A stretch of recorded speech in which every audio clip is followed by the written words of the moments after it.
guys, welcome back to another episode of Federico Talks Watches. Today, I want to show you 4 dive watches you should consider buying for the holidays that you may not have thought about. All these watches are available at delraywatch.com, link in the description below. I also did a video very similar to this regarding chronographs, but you guys asked for dive watches, and here they are, in no particular order. The first one is the most common, but a great value. This is the previous generation Omega Seamaster 300, the blue version. Now the blue is quite reflective, so it changes from blue to black, which is actually something I really like, because it gives you the impression of 2 watches. It's 41 millimeters in stainless steel with the ceramic bezel and the ceramic dial. This is the one that was just discontinued. It houses the coaxial 2500 movement, has a double deployant buckle clasp with a snap-out diver's extension.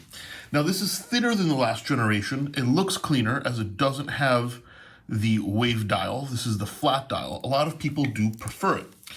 And for under $3,500, well under actually, depending on the condition of the watch, this is a fantastic value. You get ceramic, you get coaxial, you get Omega, 300 meters water resistance, and of course that scalloped bezel, which is extremely hard to turn with gloves, but there I go. It's just an icon. And a lot of people very much prefer it to the old model because it doesn't have that wave dial. This one is a lot cleaner, and it's very hard to go wrong. Now with something higher end and much harder to find and less typical. We have the H. Moser Pioneer Swiss Mad Red dial with the extremely rare bracelet. Now this is a 43 millimeter watch, though it does wear, pretty true to size. I do think you can wear it with a pretty small wrist. Here you can see it. This is not a typical dive watch as it doesn't have a rotating bezel.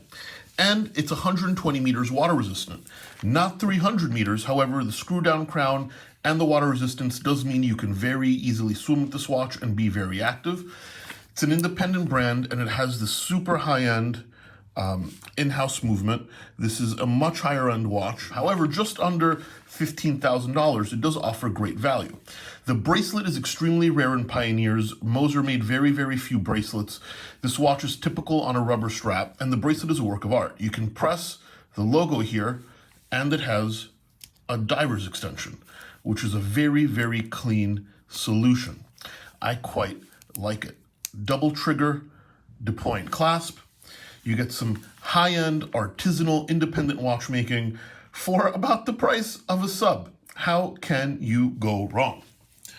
Now another one that is pretty atypical but also very special and significantly less expensive, we have the Linde Werdelin The One, another independent brand, and this is a limited edition of 88 pieces in stainless steel. Now technically at 46 millimeters, it does wear significantly smaller as it doesn't really have lugs.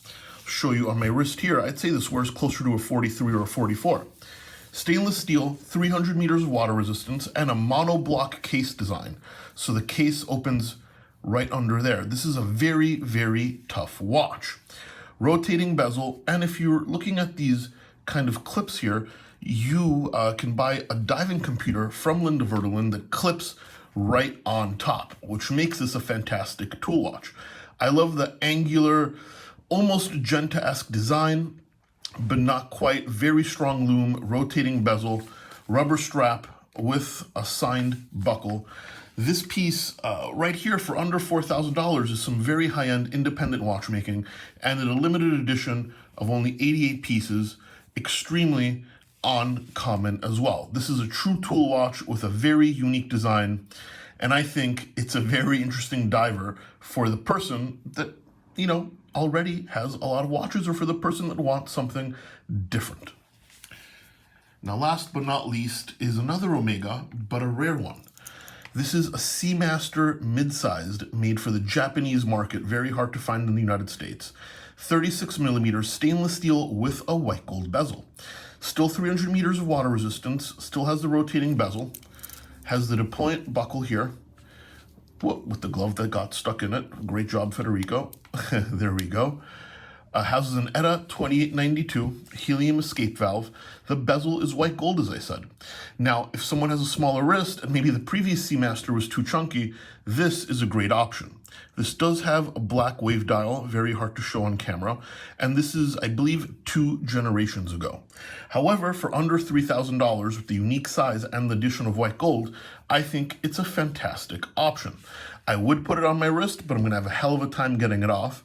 However, we need to show a watch for every wrist size, and I do think for the gentleman with the smaller wrist, or maybe for the lady in your life, this would be a fantastic option that won't break the bank for under $3,000, and it has white gold. So we have the Omega Midsize Japanese Edition. We have the H. Moser Pioneer with the extremely rare bracelet. I love this watch. I own it myself without the bracelet. The ceramic Seamaster previous generation, the cleaner version. Please excuse the bezel, which I didn't turn all the way over.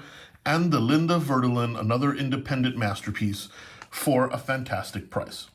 All at delraywatch.com with way more to choose from than just these 4 watches. Thank you so much, guys, and take care.